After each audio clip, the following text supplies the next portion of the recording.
What is up, everybody? We are back, and it's an absolute honor to get the legend Bryanna Everitt on the podcast today. What is up? Oh, nothing. Excited to be here. Listen, the honor is all mine, but before we get into this, you guys know this episode is sponsored by Next Level Financial. Take control of your complimentary financial today. I just totally messed that up. Hold up. You got me a little nervous on here, and I'll never get nervous.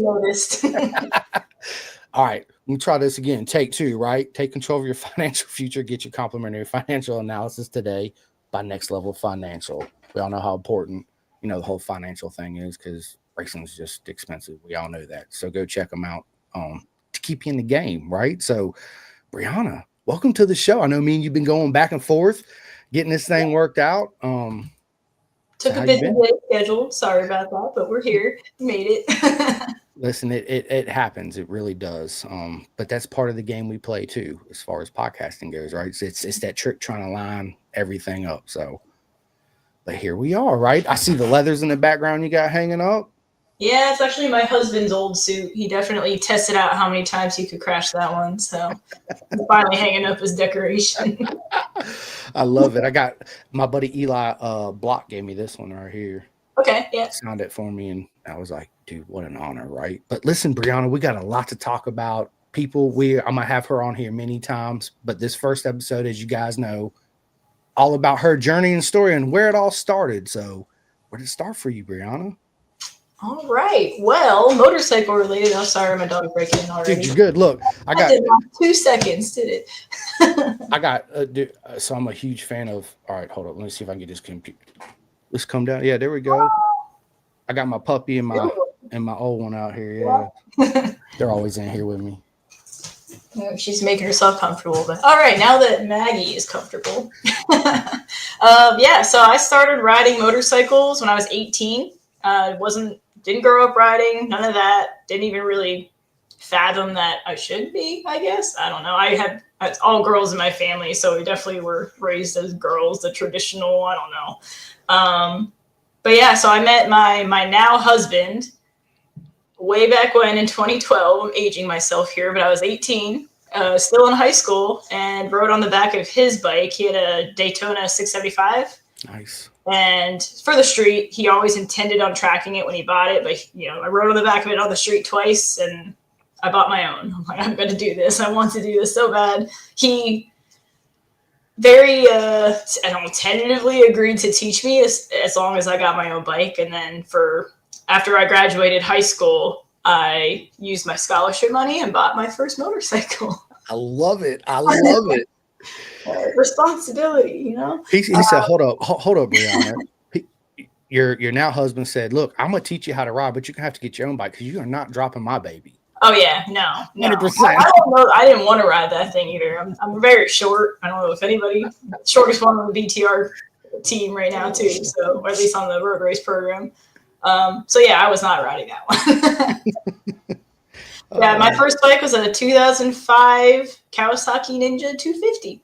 Nice. Like the old school looking ones. So I knocked those turn signals off a lot.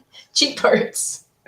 I'm a huge fan of small bikes, mm-hmm. even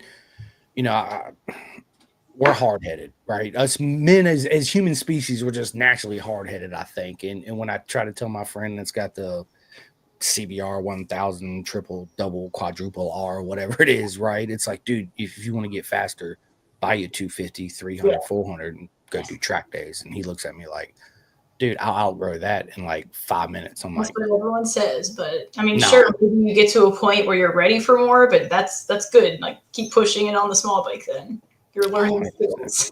Yeah, I'm a huge advocate of it. I think even mini bike racing, it teaches you so much. It's got so much feel and feedback on that little bike, right? And fun to rub elbows and bars to bars at lower speeds with everybody, and smiles for miles is the best.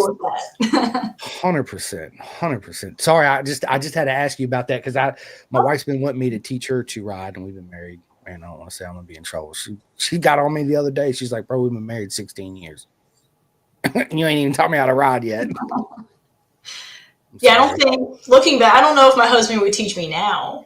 But no, you're teaching him. Early on in the relationship, he's like, sure, I'll teach you to ride. Oh man. I actually learned to ride in it was after graduation, but my high school parking lot. Just riding around on my 250. I like it. And then so I know you did some flat track and you still do, right? I How, still do. That was way later on. So grew up in Pennsylvania mostly. I guess I was an Air Force brat, so kind of moved around a little bit. But most of my childhood was Pennsylvania. So after college, I went to school in PA, and then I moved south. That's when flat tracks, like, we kind of got into that. Ironically, because Pennsylvania is huge for flat track, but we just didn't get into it while we were up there for whatever reason. yeah, for sure. It's Pennsylvania. I always forget they're really huge in flat track out there. Yeah, it's and I tell everybody, and I told you this, I'm huge in flat track. I love to watch it. AFT. I mean, there's so many series of it, but it's the best way to train on a bike, right? You get the front moving constantly, the rear moving. You don't have no front brakes, right? But you just you're just doing your thing, and Doing it, yep. yeah, Right, that's in theory. I'm definitely, like I think I already mentioned to you, I'm definitely nothing special in flat track, but I use it for training for sure. absolutely, and it's a lot of fun. Yeah, for sure. And then when you do get on the tarmac, right, all that translate, and I don't want to say it's effortlessly, but it helps out a lot, and you don't understand it at the time until you get on the tarmac, and then you're like, Mhm. now it all There's makes sense, fruit out here. right? Oh, I love it. I love it. So, you know growing up, starting late, 18 years old, Ninja 250, where did the Crazy journey take you from there? all these kids. But yeah, Ninja 250. I rode it. So I had two sisters. I'm the middle child, and we had two cars for the three of us at the time. And when I got my motorcycle, I could just ride it. They couldn't ride it. So it was like having my own car. So I rode that all over the place for a full year in Pennsylvania. So wintertime and everything, I rode it. I was like just gaining confidence. I think it took, I don't know, 5 months on the street for me to start, what we're talking about, those little bikes, you start feeling like, okay, I could do something bigger. I actually had that conversation with my boyfriend, now husband. I don't know. His name is Josh. Hi, Josh. He said you should ride it longer. Then you should just, it's good that you're feeling comfortable, but if you start going bigger, that's when things happen. So just keep riding it. So I rode it for a year, and then in 2013, he had transformed his Daytona into a track bike, and I had no idea what he was doing while he was doing it. Like, why would you change the fairings? What are you doing to this bike? I'm So we confused went, right now. his first track day, it was either NJMP or Pocono. I want to say it was NJMP. And we went, and I didn't know that world existed. I loved it. So guess what I did? You signed up. Yep, I'm like, I'm going to do this. And everyone wanted me to do it on my 250. I didn't really want to. I ended up buying a CBR 600 because I wanted something a little bigger. Back then, yeah, people rode 250s on the track, but the group that we were riding with, it wasn't a lot of it. I knew I wanted something that I could then grow into on the track. So I got a 2006 CBR 600, and that was my first track baby. Listen, they're one of my main race bikes back in the day. When I first got into it, I had my 96 ZX6R that I put 100,000 miles on it, took it. That's what I started doing track days and racing on it, blew the motor, got another motor, and I had a Jeep. I sold it solely to go racing, right? So I had to buy a mountain bike to ride to work and to school and all that good stuff. So I was like, you know what? I bought a 94 CBR F2, and I freaking loved that bike. It was absolutely amazing and inspired so much confidence. Yeah, it wasn't the fastest thing in the world, but it was just Confidence, that's the key. happy. Yes. That bike was so fun to ride. It handled so beautifully. So it was a great bike to learn on and start getting up to speed on, for sure. I noticed that coming off my ZX6, jumping on the Honda, even though it was older, 2 years older, whatever, it was like night and day. It was like the Honda was talking to me naturally, where I was fighting a Kawasaki to making it, trying to do what I wanted it to do. And she was talking to me in a way that she's like, I don't like this. I want to do this. And I'm like, yeah, we just ain't gelling right now, right? Yeah. You're beautiful and all, but we ain't gelling this way. Yeah. So awesome. CBR 600. Do you still have it? I do not. I hate selling bikes, but when you want another bike, you got to sell one. Especially, I was like, when I really took off in track days and whatnot, I was in college, poor college student. So I worked 2 jobs, not because I had to eat, but because track days. It's Keep everything.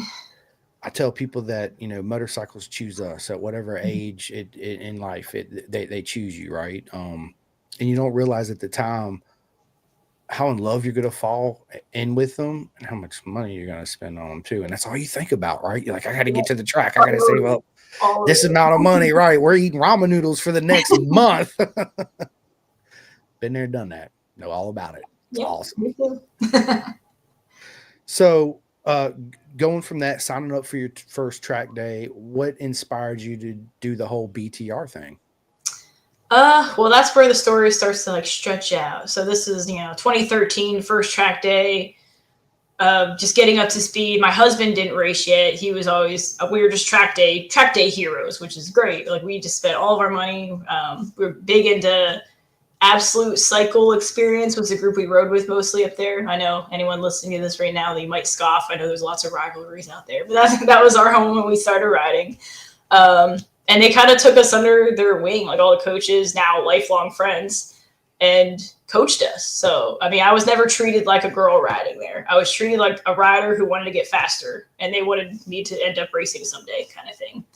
I ended up having kind of a bad crash that hurt me. That hurt my back a little bit. It still to this day kind of irritates me if I get lazy with form. So that kind of set me back a little bit as far as like picking up the pace, but I still loved riding. I still did track days. My husband started racing in 2015 with CCS. Now ASRA, but CCS back then, and I would help him race. And I loved that side of things too.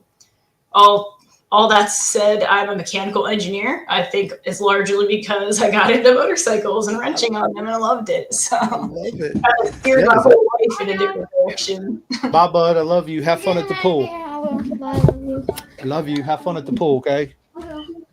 It's my boy. Yeah, he got first thing he said this morning was, my son always busts up in here. By the way. Yeah, I know. For the few that I've watched, I can tell. I was waiting for it.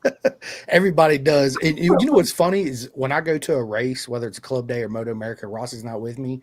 As soon as I walk down there and the first person that sees me, this is the question I get is, where's Rossi? I'm like, what am I, chopped liver? They're like, well, where's Rossi at? So yeah, he's a hit for sure. Oh man. Sorry. That's okay. So yeah, he started racing. I would help a lot with him, and then all of our friends race, and I love that side of things. I kind of didn't hold myself to that level. I didn't want to start racing then. I was still kind of the struggling college student that could barely afford track days, so I was fine with that. So I would still ride. I would do the practice days and track days, and then I would shift into race engineer mode and help them out and learn racecraft from that side. So that's where I really fell in love with racing. Not so much being the racer, but just being involved in the sport altogether. Did that for years until 2017. I graduated college and moved south. So had to kind of sell everything for a bit. And that's when we got into flat track, a little bit cheaper to get back into racing that way. Oh, for sure. You being the mechanical engineer and then at BTR, one thing I really love about the program too is you build your own bike, right? But you pretty much, you had that already in the bag showing up. I definitely was comfortable with a lot of it. I never built a bike like the Continental GT 650 that maybe doesn't start out as anything that you would ever imagine a race bike would be. So there's a lot more cutting and things like that to make it right.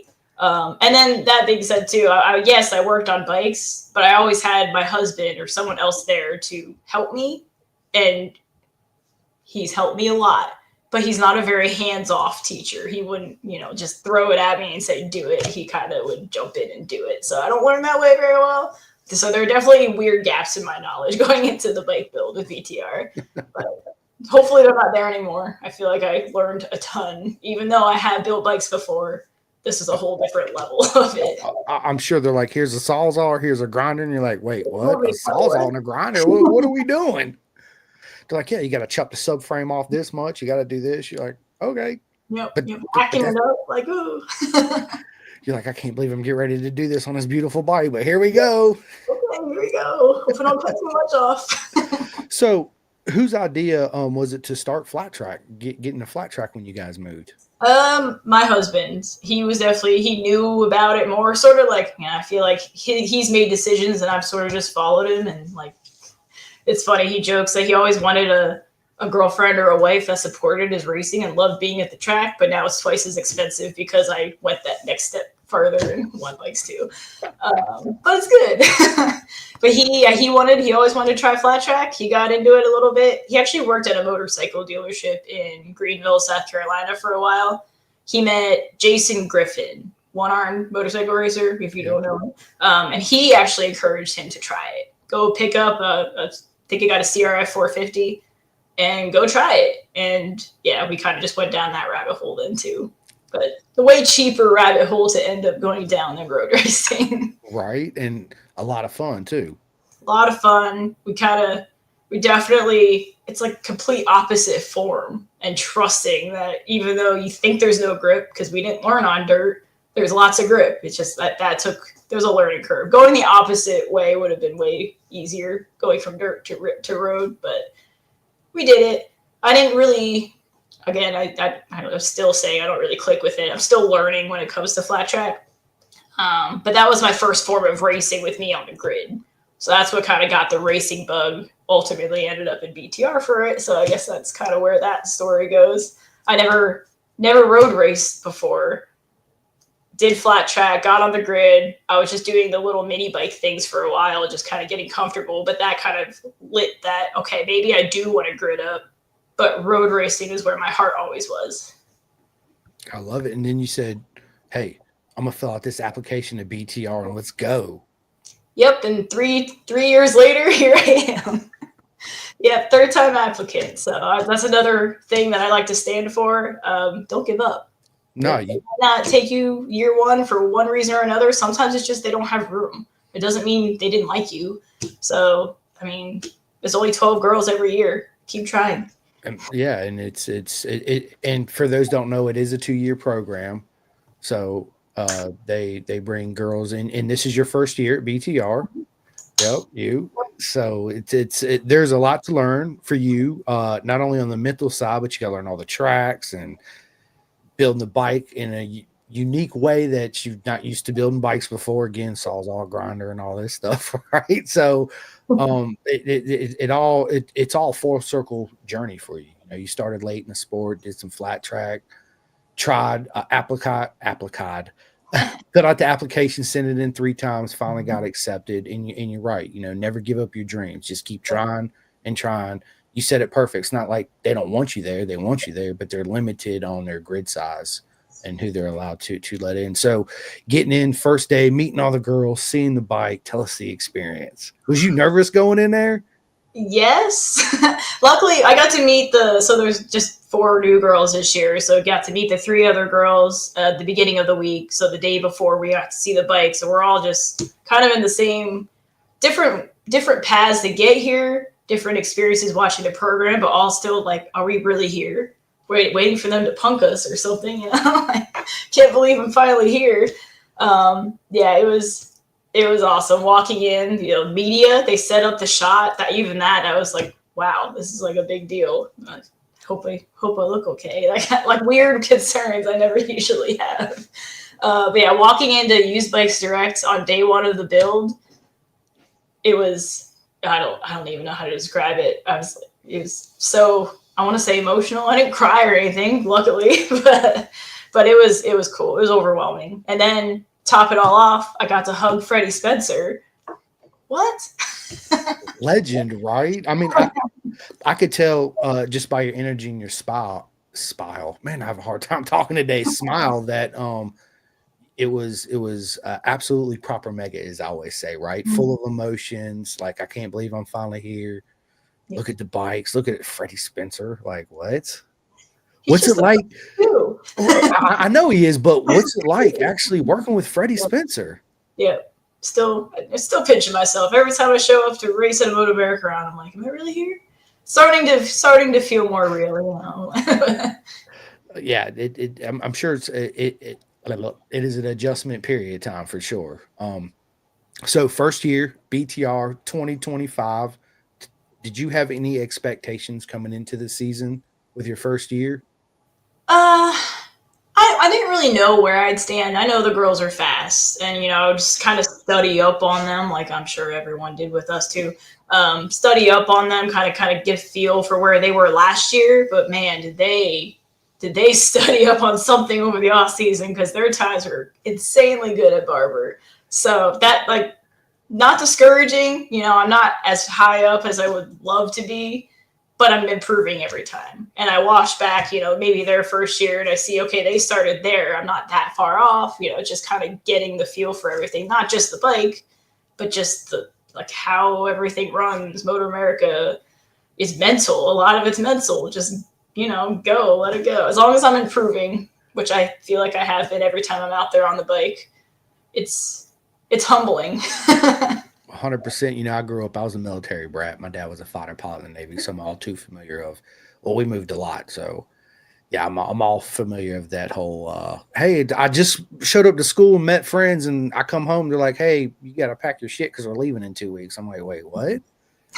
So, yeah, absolutely. But, showing up to Moto America, to me, I've never raced Moto America. I'm not fast to even qualify, but being in the paddock so much, it's ran like compared to club racing. It's more military style program, right? You have certain time slots. You're allowed to do this. If you miss it, Much kind of more in trouble. Right. So did that take some time to get used to too as well, or are you still adjusting to it? I think, it wasn't, yes, it's very strict. You got to be out there at a certain time, but that is actually kind of refreshing to me. So road racing, like club racing, there's a little bit of that, but it's not really like, okay, your race is at this time. It's like you're after this race. So whenever we get to it, you just got to pay attention, but it's still a little structured. Flat track racing, your random like outlaw races or any of that. It's hilarious every time a road racer comes flat tracking now and asks me, what time's my race? That's not how it works. Who knows what time your race is? So it's like complete opposite of like almost no structure when it comes to flat track. So having that exact time, knowing exactly when you need to be out there, how much time you have to get out there, that I haven't really struggled with adjusting to that. That's refreshing to me.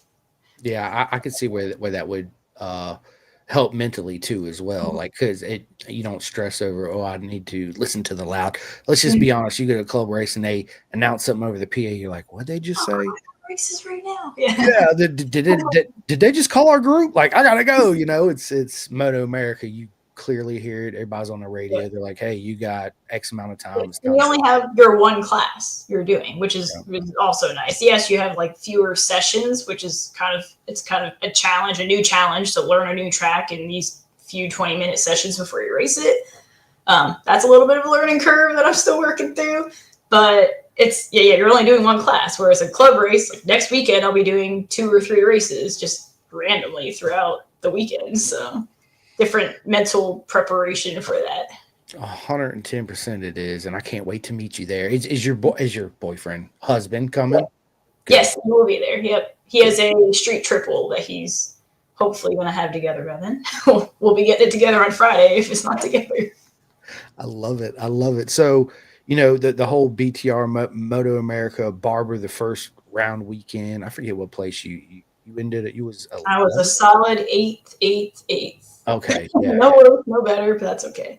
But your lap times improved throughout the weekend. Yes, every session, and even in Road America the same. Every session I went out, either my lap times improved or my form improved or my mentality improved. I felt like I was getting more comfortable every session, which is all I can really ask for, right? No, 100%. You nailed that. Yeah, it's good to see that self-improvement, which also helps you here mentally saying, I belong here. I can do this 110%. That's awesome, Bryanna. I'm so proud of you. It's freaking awesome. I know as soon as I heard you was BTR, I was like, I got to hit her up. I got to get her on the podcast and talk about it because it's amazing. Everybody knows I'm a huge fan of BTR. So nothing but love to all the girls and the whole program out there. It's absolutely amazing. So, and you got stiff competition, man. Kiera done stepped up her game from last year. No. Big time. Miranda done stepped up her game. Right? But like when I love to see their improvement because I hope that I can see that improvement in myself in a year. You will 110%. I have no doubt that you will you'll be on that top box. I hope 100%. so. Or at least on the box would be cool. We'll No, get there. got to be on that top box. You got to get this trophy right here. That's what you got to get right there. Let's go. You can do it. You have the speed. You're coming from a little bit of street time, some club racing. You're learning, being with Freddie Spension. Do you take any type of coaching? Do you get coaching help or? I never did any of like the schools or anything. I just did. So like back in my track day days and all that, I always had coaches that coached me. So I never felt like I wasn't getting coached. So I never took any of the schools. Just, I don't know, just never appealed to me, I guess, until maybe now, maybe this year I'll check them out. How do you learn a new track that you've never seen or been to? Do you play them on PlayStation or Xbox or anything like that? Or obviously YouTube videos or? For the BTR rounds and everything, I want to go in knowing the track more than I would normally, I guess. For club races, I would just show up and do practice and figure out where the heck I'm going, go from there. That's what I did at Road Atlanta last year. That was fun. What a track to do it on too, right? Self in my helmet, like I forgot there was a right-hander here. Oops.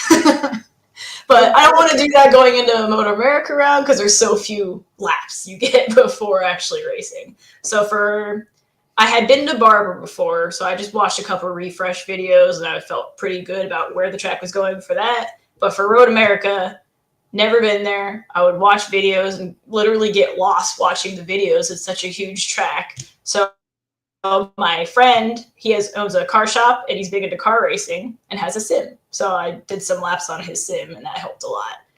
A little different in a car sim than a bike, but at least I knew where the turns were. Right. I didn't forget there's a right there this time. I got it. Yeah, exactly. There's a hill here. I may not know exactly how it feels, but I know it's there. Oh my God. In Road America, what a beautiful track. I loved it. I love it. It's a gorgeous place. The food is good. It's even outside the track. You leave the track, you go. We went to this little district and I forget the breakfast place we ate at, but it was absolutely amazing. Ran into Corey Alexander there. It was, yeah, I love Road America. I wish I could make it all the time. It's a 14-hour drive for me. That's nothing. Yeah, okay. I flew in this year. Maybe next year. She said, "Oh, I flew in this year." But yeah, that was definitely Road America was a bucket list track for me for a long time because you hear the stories and until you're there, you're like, yeah, I know it's a big deal. I know it's a big round, but wow, there were a lot of people there. That was awesome to see. Yeah, I love the whole layout too. The only thing when I go to racetracks, I look at it as a racer standpoint and a fan standpoint. Like, okay, I show up to this track. Am I going to need an electric scooter or a pit bike to get around to see everything? That is a track. Absolutely. You need something to get around unless you stay in one confined area. Yeah. Learned that the hard way. My husband was there, and then we have a couple friends that live in Milwaukee, never been to a race before, so they went and hung out with him, and they definitely just stayed in walking areas because they did not plan ahead for that, but it's okay. Lessons learned for next year. They're like, let me check my steps. Man, I walk 30 miles a day. Hey, I've been there. I finally smartened up and got me in a little electric scooter that I ride around on because I'm like, I'm wore out. Absolutely wore out. Walking up and down, like at Road Atlanta, walking up that steep hill. I'm like, downhill's fine. You go uphill. So me and Ryan Wolf and his dad, well, it wasn't Ryan, but his dad and my buddy Daniel Shoemake, when we was at Road Atlanta last year, Ryan was racing in the Twins Cup and the generator went bad, right? So we borrowed one from Ronnie Vest. He's like, Dave hit me up. He's like, hey man, we got to go down here and get this generator. You help me bring it up the hill. And I'm thinking, yeah, it's a small generator. Absolutely, we got this. I mean, it was a 9,500 freaking huge, right? So I'm on this little 50cc bike. He gets on the back, tries to pick it up. Of course, as soon as I let out the clutch and give it gas, it's like, I'm like, yeah, we're not going to make it up this hill. So we ended up pushing it up that hill. So I was like, next year, I'll have a scooter. 110% because it's absolutely. Really make that mistake once and then So that's the running joke. He'll send me a text every time we go to Road Atlanta. He's like, "Are you ready to help me with the generator again?" I was like, "Absolutely, absolutely, yeah." Hilarious. So BTR, you girls are coming to VIR, which obviously you're going to be there next weekend. Which it's going to be an honor to finally meet you and your husband. And this is going to be your first time there. No, I rode back in 2018. So that was my first time riding the track. I had helped people race there previously. I actually got married there in 2023. So I Congratulations. wasn't on the track, or at least we got pictures on the track. But wasn't able to do laps, but yeah, that track holds a special place in my heart for that big obvious reason too. But then I rode there last year as well. So I got to race there with Azra. I love it. It's my home track. I'm like an hour and 20 minutes from there, so I drive there and just drive home every day. So I'm sure you're happy they have bikes back. Oh, well, when they took it off the calendar, Bryanna, it broke my heart. I was so sad. I was like, I don't even want to watch MotoAmerica now. You done pissed me off, right? It's not MotoAmerica's fault. I know it wasn't, but it was just that's how bad it hurt me deeply, right? I was like wounded, like, oh my God. And then they announced Atlanta now. right. My buddy actually sent me a text before the season, a couple months. He's like, hey man, I hear VR is gonna be back on track. I was like, shut up. Don't lie to me. Yeah, don't lie to me. Don't threaten me with this good time, please. Yeah. And then they announced it, and I was just like, yes, let's go. We are back. Because everybody loves the track. Everybody loves the facilities are okay. But yeah, okay, they're gorgeous. It's a gorgeous track, gorgeous facility. So when we go next weekend, they're also doing the mini moto race up there at the kart track too. Yeah, I'm gonna go up there and ride up there and check them out. I haven't actually checked. I have friends that I way back in my original track day days. They now have little kids, so their kids race. I don't want to say I'm going to totally misquote this if they're watching. Sorry, guys. I think Cooper's 6 and Chase is 8, maybe 7 and 9. I don't know. They're little kids, but they rip, and they do all the mini moto stuff. I'm a huge fan of SFL Mini GP. That's where a lot of the legends of our sport are coming from. You look back through time, you got Posh and Rodeo and Avi Dreyer and Julian Carrera and Ella and yada yada yada. I'm a huge fan of the whole mini moto scene. That's one thing I really love about our sport too, is the grassroots. Normally, some people like you start later on in life. Some people 3 years old, dad buys them a little PW50, whatever, and that's how the journey starts. And it's a whole family event. And then once you get fast enough, you get offered on a team, the parents step back, right? But that's also a different mindset for the rider too, as well, to adjust to not having, say, your parents play such a big role into your racing career, so to speak. So yeah, I freaking love it. I love it. Well, I'm proud of your progression this year. It's your first year at BTR. You are absolutely killing it. Thank you. You are welcome. You are welcome. And so the next round is the Ridge. Yep. Are you excited? Already studying that track. Just my first impression so far. I think I'm gonna like it a lot.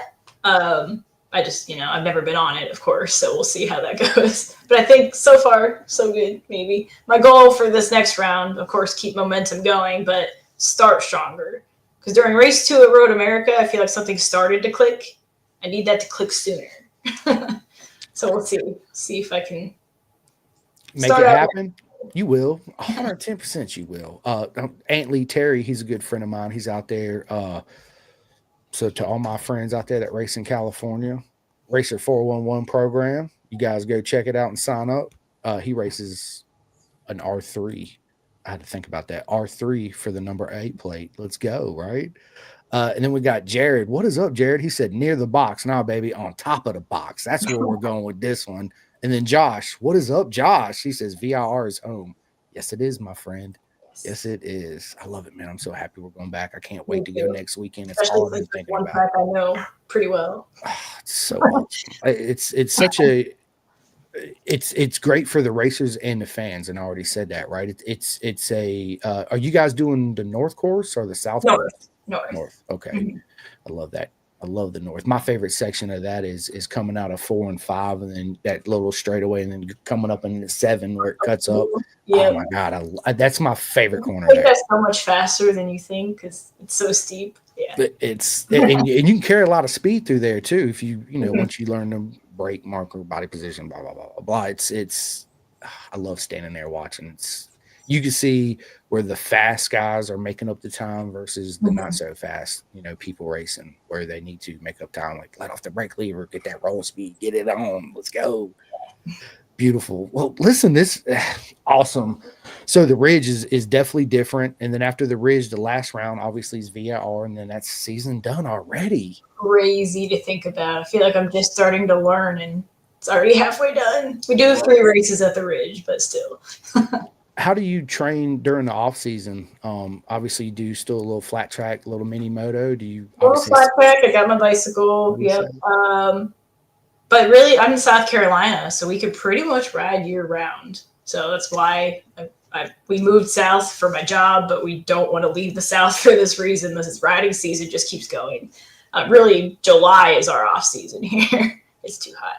It's more yes. But yeah, flat track. A couple local tracks around here that I kind of help out with registration and things like that when they do events. So we get to kind of ride there, and then I have a friend, Blake Lomas. He's an ex-pro. He lives, 20 minutes from here. He's got a nice little track in his yard, so I'll kind of use him for that. A lot of different accesses to flat tracks that I can play around on. So a lot of that, and yeah, track days and things like that all year, all season. I love it. How do you mentally prepare for battle is what I call it, right? Do you have any rituals you do, like right boot on before my left boot, socks inside out, anything like that? I have my original pair of track day socks, or pairs, I guess. It was a 3-pack. I still have them. I call them my miracle socks because how have I not lost like one sock? I haven't. Knock on wood. But I still wear those 3 pairs of socks through a weekend. I don't know what I'm going to do if there's ever a 4-day weekend. I'm going to have to wash my socks or rewear them or something. But so that's part of my ritual. There are 3 different colors. I start with my hot pink, go with my light pink, and then my gray. It's like my system. But from there, I don't know. For club racing, I like to keep my leathers on all day, unless it's, horribly hot, I guess, and I can't cool off. But for MotoAmerica, it's been a little different because we've had really long stints between our sessions, so I take them off. Not a big deal. But yeah, about 10 minutes before I go out, I just start kind of getting in the zone, getting my gear on, just, stretching it out, I guess, making sure I'm comfortable before I go out. You don't listen to any type of music or anything? No, I haven't really done that. Kind of listen to the voices in my head instead. Yeah, we're not crazy, are we? I listen to my voices in my head. They're like, okay, I should do that. Yeah, let's go. Wow, a little crazy. Come on. Good crazy. That's why we're here. That's exactly why we're here, right? Yeah. Freaking awesome. So one thing I do like to ask all my friends that race, and we had spoke about this. Yes, this is a question I'm going to ask you is how do you, separate the friendships and also being a competitor wanting to, rip your head off and go for the win? How do you keep that to separated? Because that's a fine line.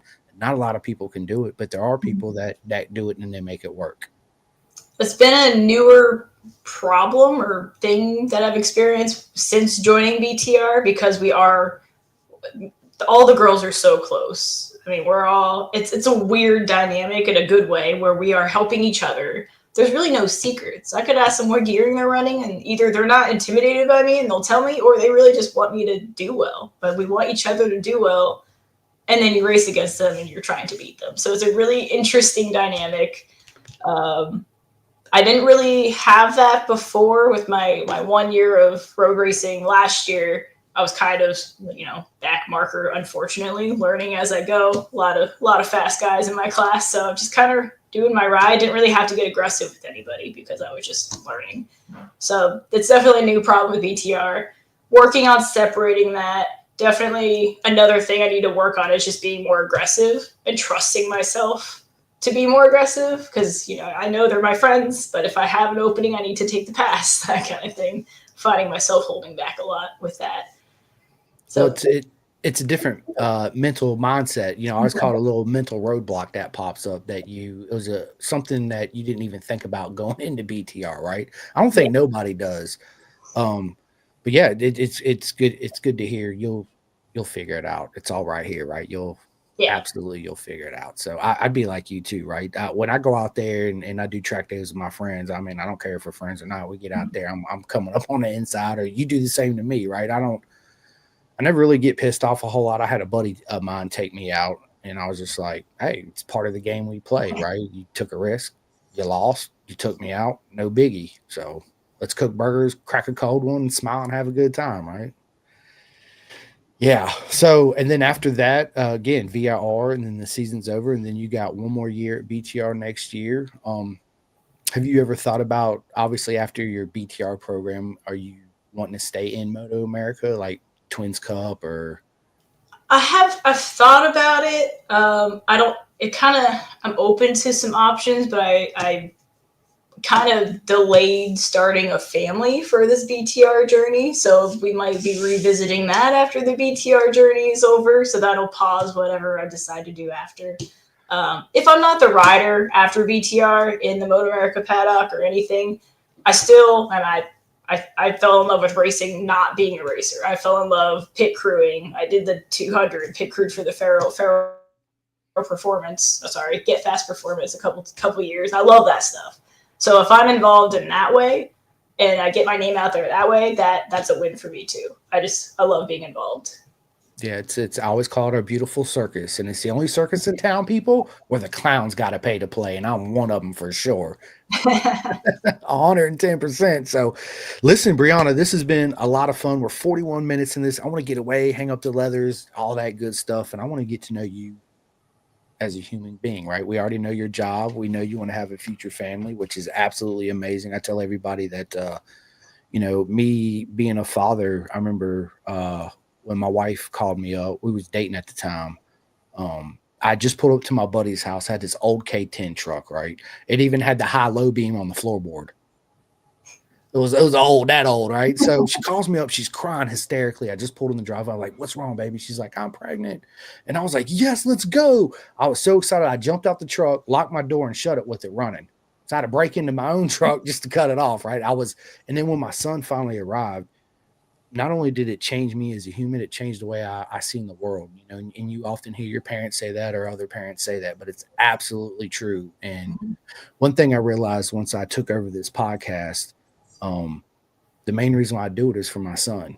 I do it because if I was to drop dead right now, guess what? He can always go back and watch me, and listen to me, and the laugh and the love that I spread within our beautiful circus because I love it so much. So you'll know exactly what I'm talking about when you finally hold that beautiful boy or girl. So far off, but I still look at myself as a kid. But I'm still a kid. What are you talking about? Right here, I'm nothing but kid. But having basically the point I'm saying is it's the best thing that's ever going to happen to you in your life, 110%. So yes, but before that, we got to get them trophies. We got to get those wins at BTR. I gotta have something cool to brag to my kid about, Oh, you got plenty already to brag about with your kid for sure. So listen, the first question I want to ask you is, what's for dinner tonight? It depends. It's so hot outside. We talked about going kayaking on the river. If we do that, leftovers is for dinner. I made meatloaf and macaroni and cheese last night, so we'll eat that again. If not, chicken piccata. I have stuff to make that. I like to cook. I get it from my mom, and my mom never realized that I paid attention growing up because that's all my mom did. She stayed at home, cooked all the time, like all the time cooking. And when I finally moved out on my own, I would call her up and like, hey mom, like I'm making this and you did this and this, but what else did you add to it? She's like, holy shit, you actually paid attention. Thanks, mom. Yes, I did. Not on everything, but on some things for sure. So that's where I get my love of cooking. And since then, I've told this story before, but I used to be super fat. Like I weighed 200 almost 80 pounds. I was in a 40 waist. Now I'm in a 34. I'm in a 34 waist, and I'm 205. All by cooking at home, making my own homemade salad dressings, watching my portions, and all that. Real stuff. That real good ingredients. I'm a big fruit and veggie. I mean, I could just eat straight mushrooms and vegetables. It's absolutely amazing. Yeah. Do you like spicy food?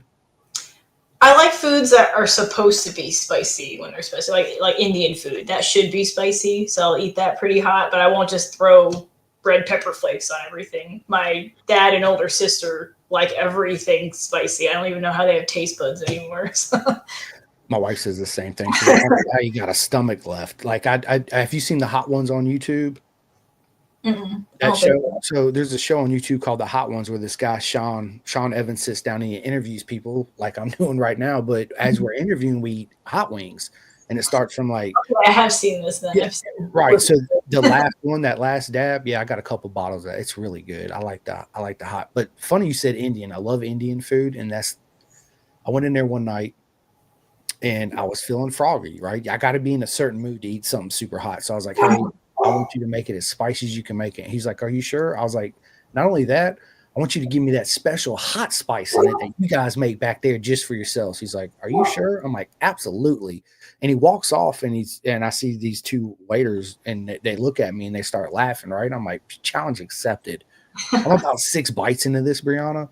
And all of a sudden I was like, uh-oh, something's terribly wrong. It was so freaking hot. I was sweating. I really wanted to cry and I wanted to quit.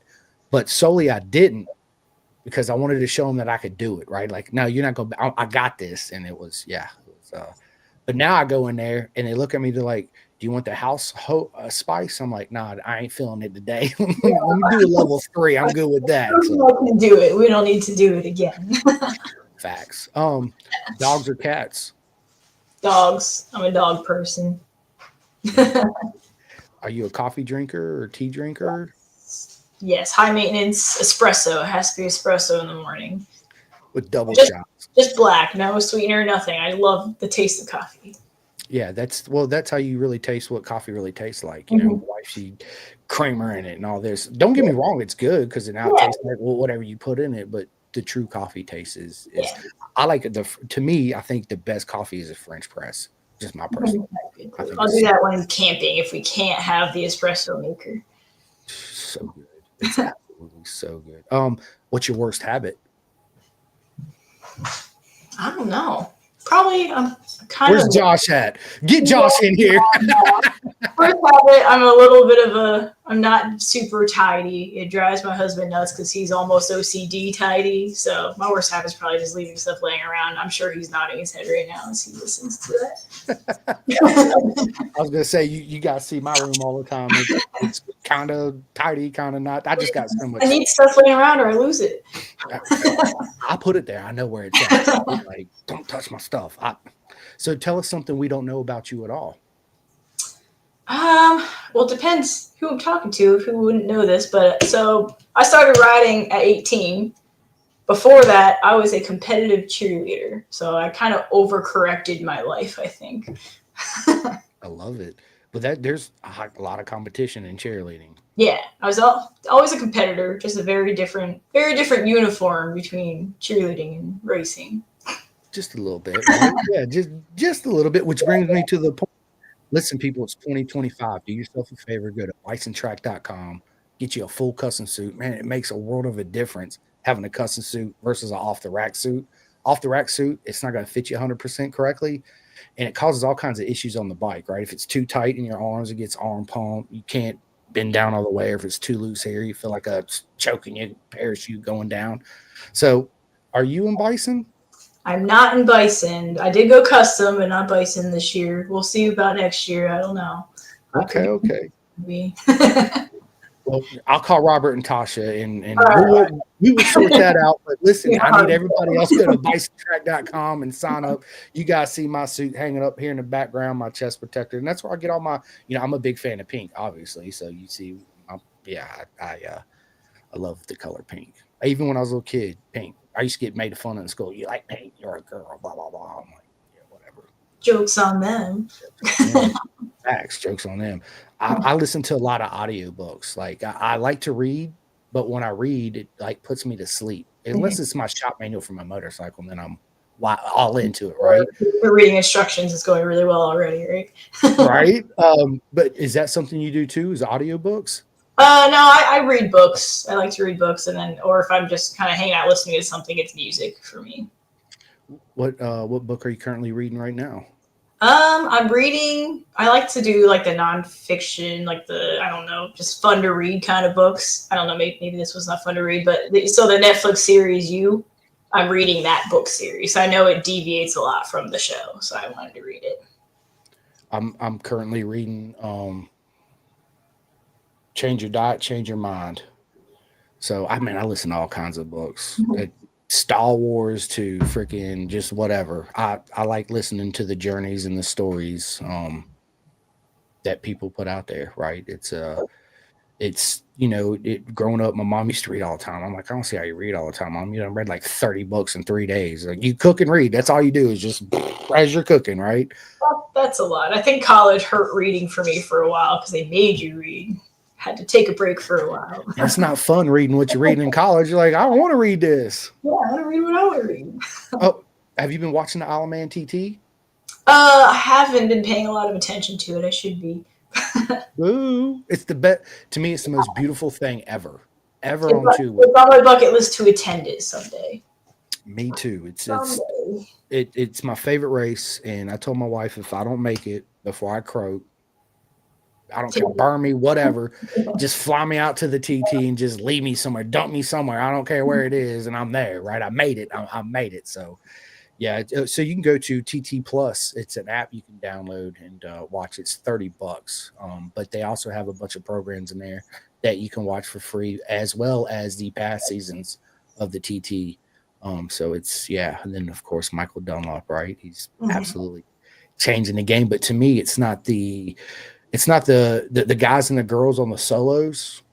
It's the monkeys and the sidecars that blow my mind. I'm like, they're a different level. They're all crazy. Yes, they're absolutely a different level. More crazy. Facts. What's your favorite track?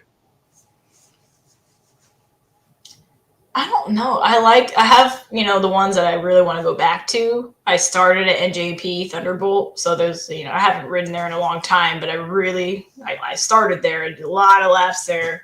Love that track. But then I want to say VIR. I wouldn't say I have 100% figured it out entirely yet, but I love going to that track. So that's my goal next weekend. Love it. I love it. What advice would you give your younger self knowing what you know now? She's like, I ain't ready for this. I think don't be so hard on yourself all the time. Like, live in the moment, appreciate. I think that's a big thing what I do with my BTR journey.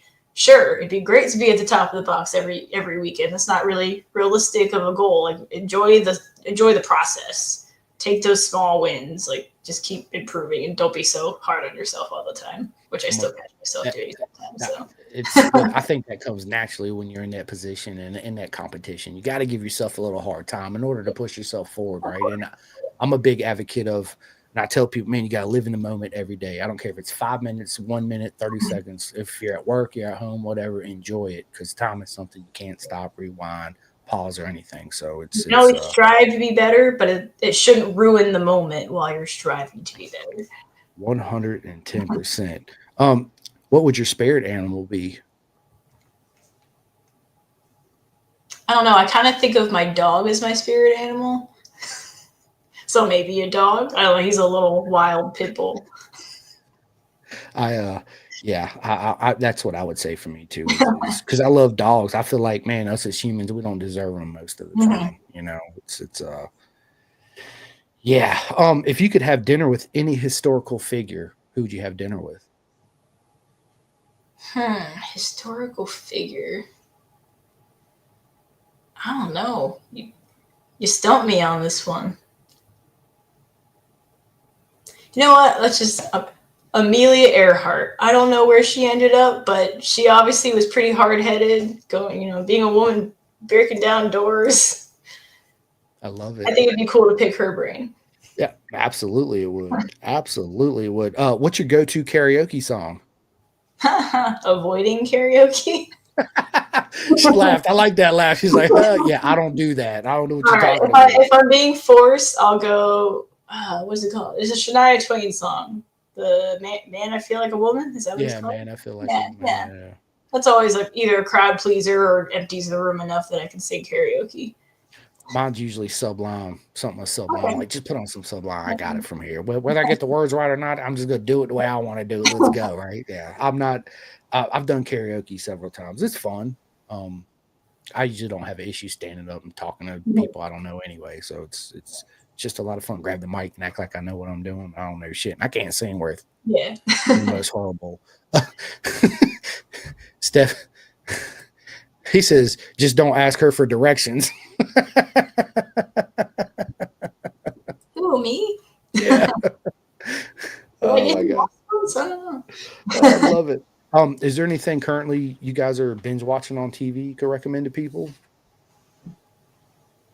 I don't think so. I just finished Handmaid's Tale because it's over now. Sort of eye opening of a series, kind of a little depressing, but it is a good one. So I'd say that. It could really happen is what's Yeah, crazy it's about a it, little terrifying, but Yeah, my cool. wife, she started watching it. She was like, "You got to watch this," and I was like, "I don't want to watch The Handmaid." And then I got into it. I was like, "Holy shit, are you Right. kidding me Well, right now?" Yeah, it's yeah. Do you speak any other languages? I do not. Yeah, yeah.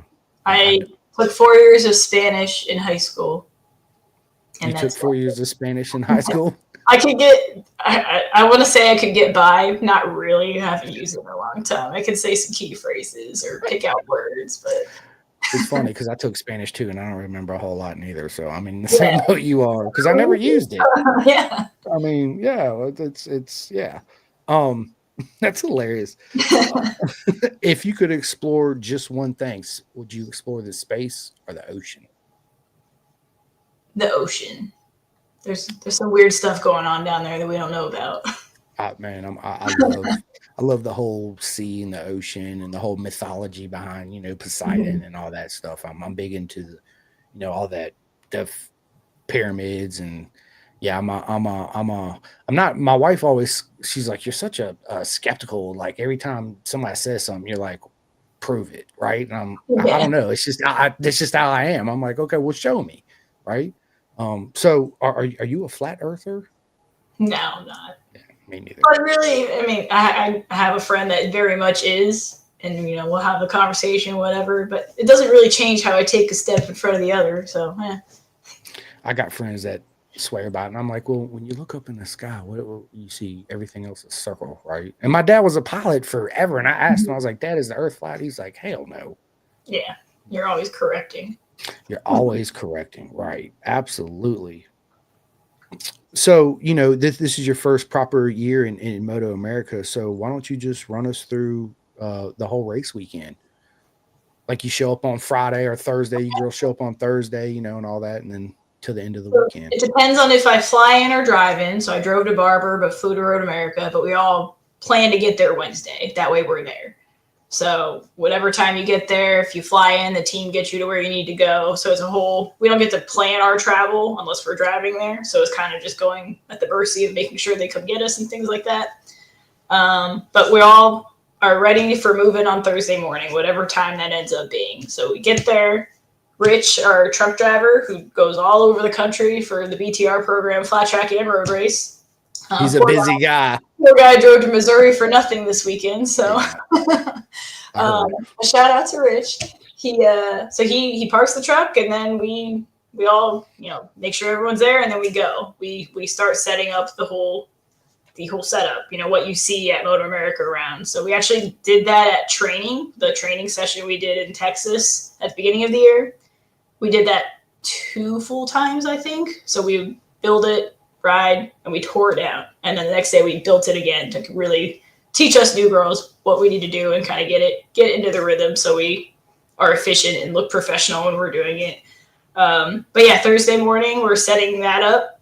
It takes as long as it takes, usually about an hour and a half, depending on how things go. And then from there, we're able to work on our bikes. So that's kind of a little known fact of the program. A lot of people don't realize that we don't have our bikes in between rounds. So the only times I've seen my bike, building it, training on it, Barber, and Road America. So if there's anything I wanted to do to it, I do it on Thursday before the round starts. So there's a lot going on with that, depending on what we need to do to the bikes.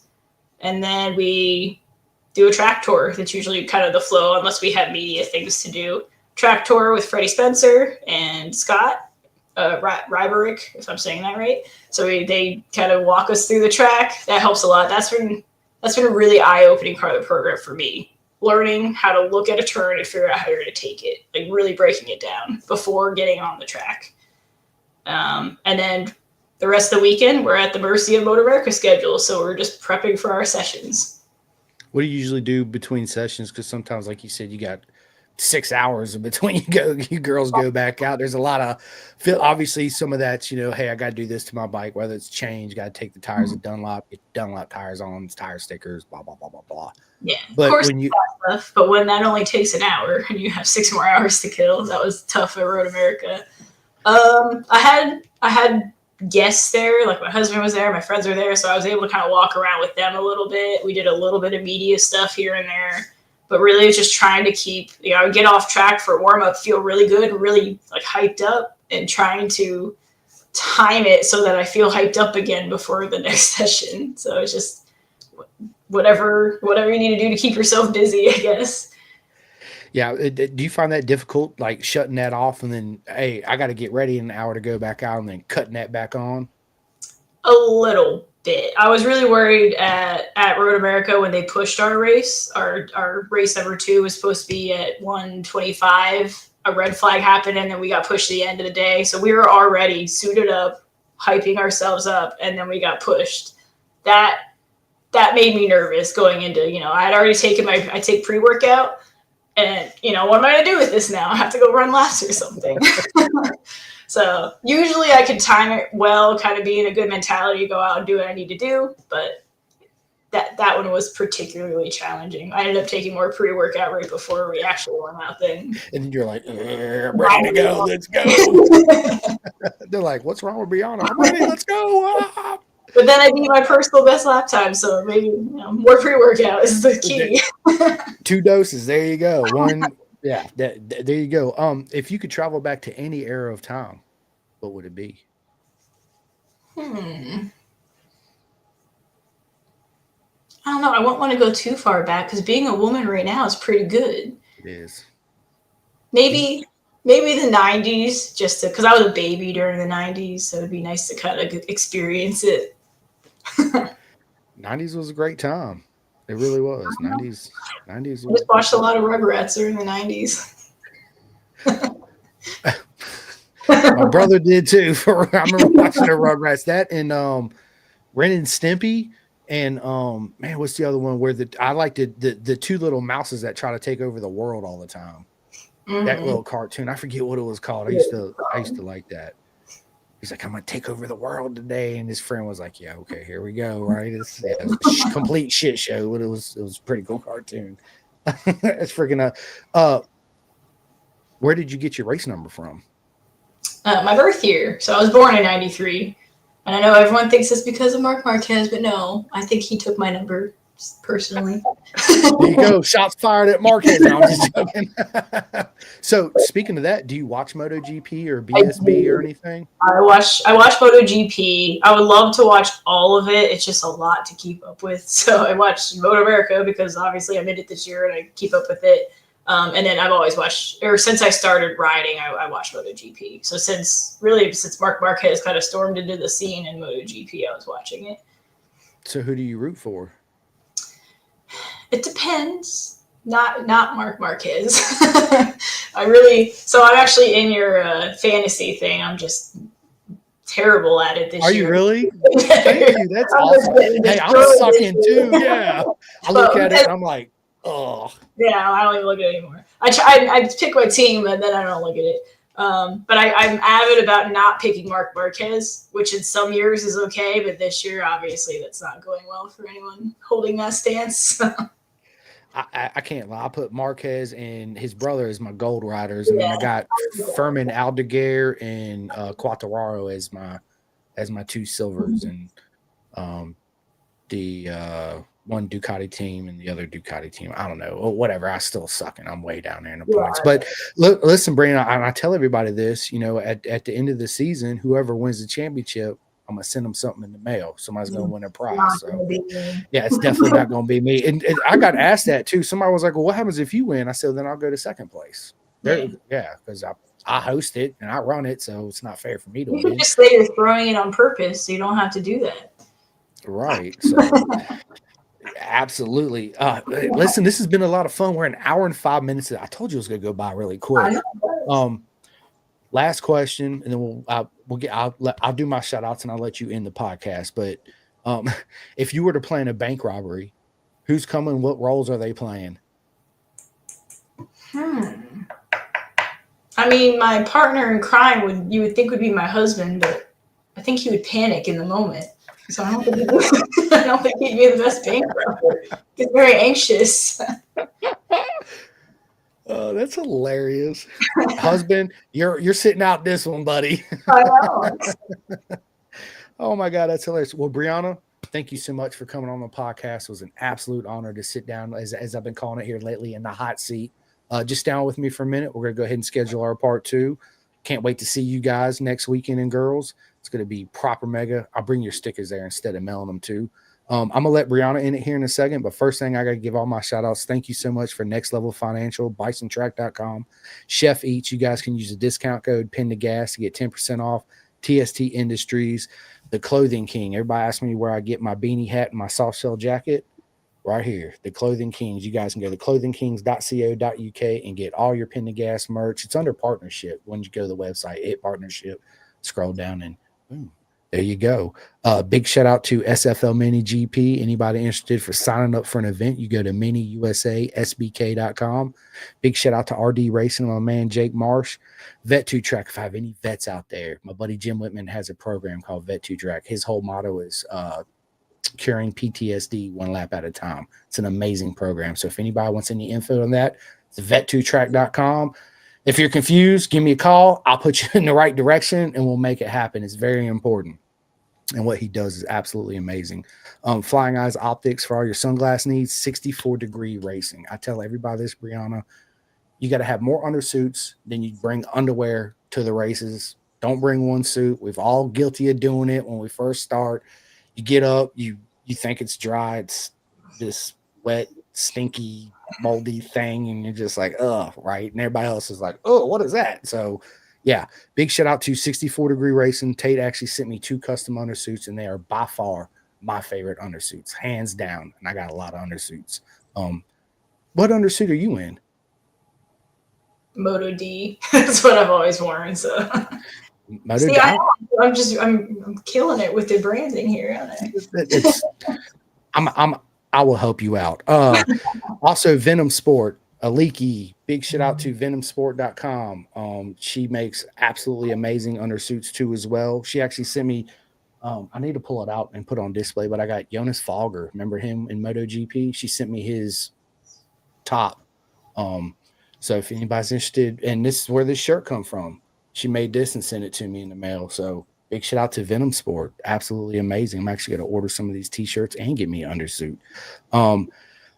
Everybody could go to tippingracing.com and sign up for the Racer 411 program. You can guys go to racer411@race/cra.com to sign up.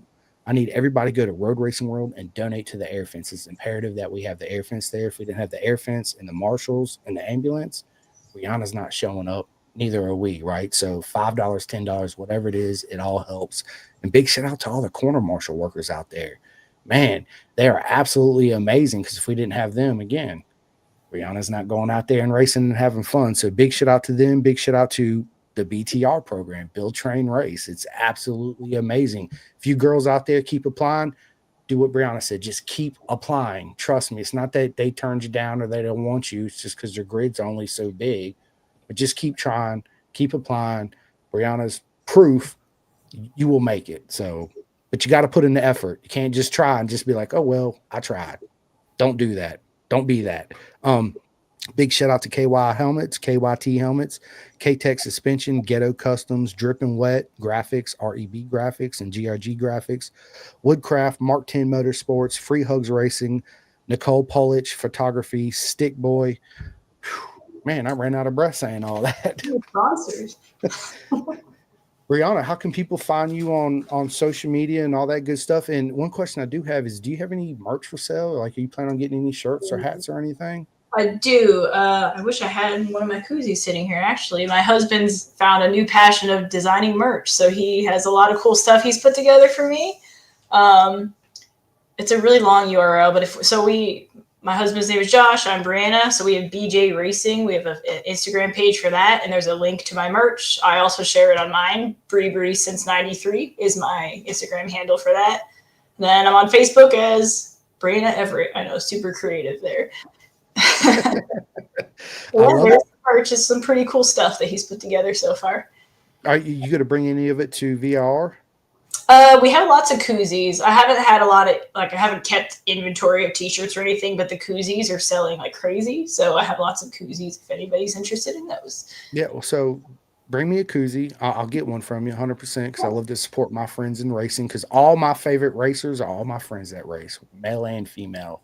It's absolutely amazing. Yeah. And if you get around to making a shirt, just keep me in mind and say, hey, I'm making shirts and I want one too, so I can wear it on the podcast and all that good stuff. So yeah.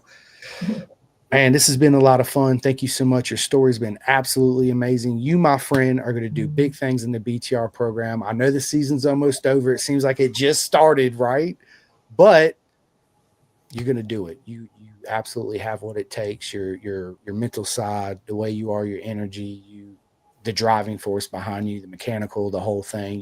You're going to be on top of the box sooner rather than later, sooner than you think you are. I hope so. We'll see. You will. I have other goals too, so I'm not beating myself up.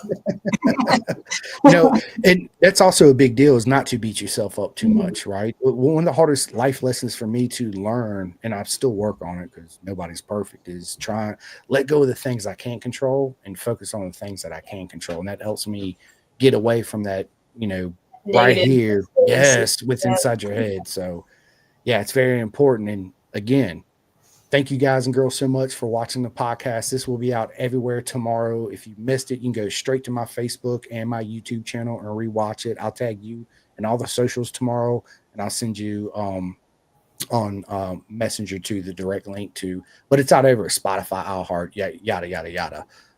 Yeah, I appreciate it. Thank you guys so much. Bryanna, is there anything you want to say before we end the podcast? I guess, obviously, just thanking sponsors wise, I have to thank Royal Enfield. They're the big ones, so I wouldn't be here without them. Really, I'm happy to be in the BTR program, and I hope I can put it on the box. You will put it on the box 110%. And listen, people, when you guys go to the Ridge, if anybody's going to make it out the Ridge, make sure you stop by BTR, say hi, get some pictures, get some autographs because it means everything to them. It's absolutely amazing. So how does that feel to get pictures and autographs when you're doing autographs? I meant to ask you that. It's still weird. Right? You're like, you want my picture? Just having been on the other side of that for so long, and now they're coming to see me. Huh? What? Me? So it's been awesome. I love it. I love it. Well, on that note, listen, I hope the rest of your guys' weekend is proper mega. Don't forget the senior TT is today. The MotoGP sprint race has already happened. So if you have not watched it, go and check it. And if you ain't watching the TT, what are you doing with your life? TT Plus app. I was going to say .com, but there is no .com. Just download it. Let's go, right? And on that note, we are out. We'll see you guys later. Just down with me for 1 second. Right. Calling all two-wheel enthusiasts, get ready to rev up your earbuds with Pin the Gas Podcast, the ultimate motorcycle racing podcast, hosted by Chris Simcoe, one of our very own excellent leaders here in Roanoke, Virginia. With expert analysis, behind-the-scenes stories, and exclusive writer interviews, Pin the Gas Podcast delivers the adrenaline rush of the racetrack straight to your ears. Whether you're a diehard fan or a curious newcomer, you'll gain insights that will transform how you watch and understand motorcycle racing. On your favorite podcast app, join Simcoe as he takes you on a high-speed journey through the world of motorcycle racing. Pin the Gas Podcast.